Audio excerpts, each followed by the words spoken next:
Hi everyone. So this week we're going to do chapter 3. And chapter 3 discusses colonial America amid global change. And you'll notice this is another big chunk of time from 1680 to 1754. And you'll notice there are 4 learning objectives for this chapter. So just kind of want to expand on those a little bit, not give too much away of what you're going to find in the chapter, but there is like one big thing I want to talk about, and it's Bacon's Rebellion. So we're going to talk about that at the end. So in this chapter, by the end of it, you should be able to compare the development of Spanish, French, and English colonies. It does leave out the Dutch. The Dutch will be brought up, but the Dutch don't have like a permanent lasting colony. The English are going to take over their colony and kind of push the Dutch out. But I do want to point out we do have 4 major empires, and the Dutch being the 4th. Also, with those major empires that are coming over, we have Spanish that came first, and they did really Central and South America and the south part of North America, from Florida all the way over to California.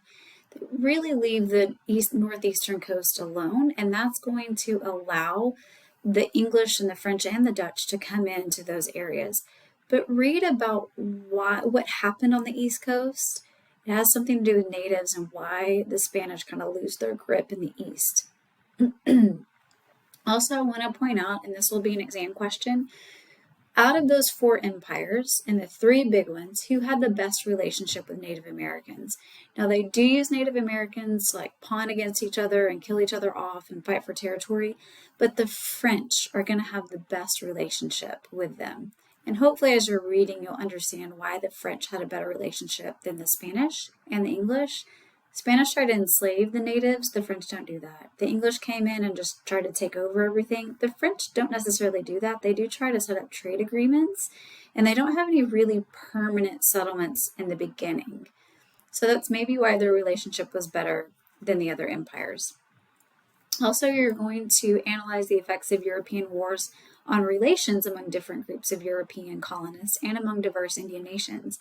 So as these wars are playing out, most of them start in Europe, and then it's all about land grab and growing their empires. And those wars that start in Europe eventually trickle across the Atlantic, and they do play out on North American soil. So there's information about, I believe it's King Philip's War, Queen Anne's War, the War of Spanish Succession, there's the Pueblo Revolt, there's the Tuscarora War, and the Yamasee War. And those are all like power land grab type of situations, and the French trying to take control of English territory and the Spanish trying to take control. So those wars do have consequences. And it's the colonists, they don't really like being a part of those wars because they feel like they're just pawns being played and their lives are just being sacrificed for no reason. Because at the end of those wars, some areas it does change for colonists, but for the most part, nothing changes. It just goes back to how it was before, status quo. You're also going to look at how the American colonies became part of a global trading network. At some point, and it's pointed out in this chapter, everything becomes truly global. Trading with Asian markets, trading with American markets, trading with European and African, we're all connected. And the colonies are supplying goods to the rest of the world because of that global network that's been established.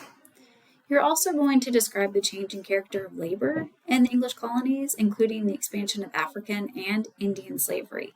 Not slaves coming from India, but we're talking about Native Americans, Indian Americans, or American Indians. So when we first talk about slavery and servitude, the preferred method was something called indentured servitude, and it's mentioned in this chapter. Indentured servitude meant that you were going to be a servant for a set amount of time. Now, you could have time added if you were a female and you became pregnant. You could have 2 years added to your time, but typically that time was anywhere from 7 to 9, maybe 10 years, and then you were set free. Once you were set free, men, they could then, sometimes they were given enough money or they were given land as a gift. But you could sometimes even keep a little bit of your wages so that you could pay for a small piece of land when you were done. But your servitude was done. It ended at some point. from the first time that we have indentured servants showing up, that's going to be the preferred method of labor. Then over time, about 100 years, like we do have Africans coming in very early, but those first Africans are actually indentured servants. We are going to see African slaves coming in like 2 or 3 decades later, and they will be serving lifelong servitude. There's no end to their slavery.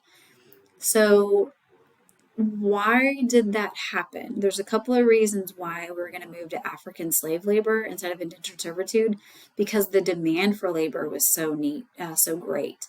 And it's actually cheaper to import African slaves that are in lifelong slavery than getting an indentured servant, paying for their passage over, and then having to do that constantly over time, getting a new one every 5 to 10 years.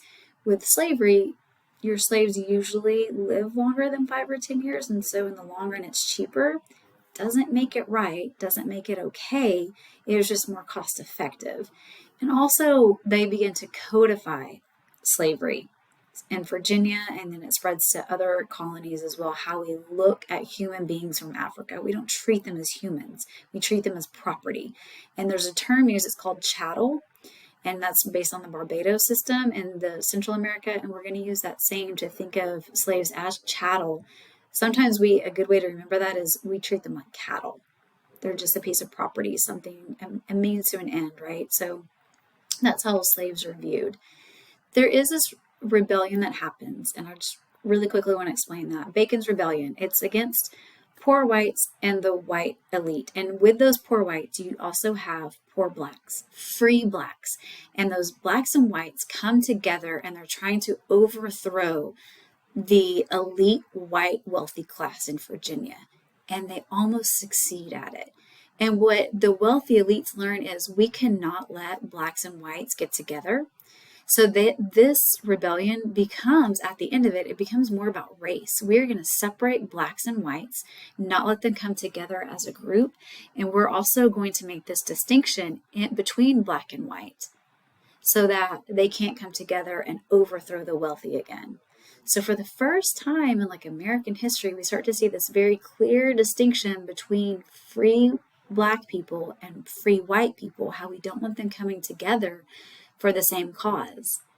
Later on in history, we're going to see the wealthy again are going to make sure that poor whites and blacks don't come together. And this whole idea of racial supremacy is going to come into effect. But that's going to be a little bit later in time. Right now, we're talking about the 1600s, that racial supremacy, that little seed is planted in Bacon's Rebellion, and then it's going to grow and fester over time. And in the 1800s, they're going to use that again as their argument for slavery. So planting that seed now, and just like that idea of supremacy is going to grow, hopefully your understanding of, wow, we did that really early on. So this is a very interesting chapter. I hope you enjoy reading about it. There's some really cool stuff that's happening in this chapter, a lot of history being explained in this chapter. So make sure you're paying attention to those little things like Bacon's Rebellion, the Pueblo Revolt, Indian response to having their land taken away, what they're trying to do to get their land back.